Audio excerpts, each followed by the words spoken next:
కరూర్లో జరిగిన విషాద ఘటనతో తను చేస్తున్న అన్ని ప్రజా కార్యక్రమాలను నిలిపివేసిన సినీ నటుడు రాజకీయ నాయకుడు విజయ్ కొంతకాలం విరామం తర్వాత తిరిగి తన ప్రచార యాత్రను ప్రారంభించనున్నారు.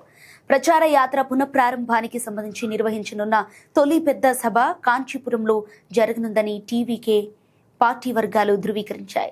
పార్టీ బలోపేతం, స్థానిక నాయకుల సమావేశం, ప్రజలతో మళ్లీ ప్రత్యక్షంగా అనుసంధానం అవటం ఈ కార్యక్రమం ప్రధాన లక్ష్యాలు. తొలి సభను కాంచీపురంలో నిర్వహించడానికి విజయ్ టీం నిర్ణయం తీసుకుంది. దాంతో కాంచీపురానికి ప్రాధాన్యం సంతరించుకుంది.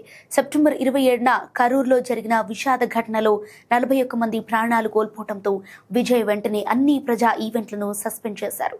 బాధిత కుటుంబాల పట్ల గౌరవ సూచికగా చేపట్టిన ఈ నిర్ణయాన్ని అప్పట్లో విస్తృతంగా ఆయన అభిమానులు అభినందించారు. ఆ సమయంలో బీజేపీ పార్టీ విజయ్కు మద్దతుగా నిలిచింది. అయితే కొంతకాలం విరామం తర్వాత విజయ్ తిరిగి ప్రచార యాత్రను ప్రారంభించడంతో తాజా రాజకీయ పరిణామాలపై ఉత్కంఠ నెలకొంది.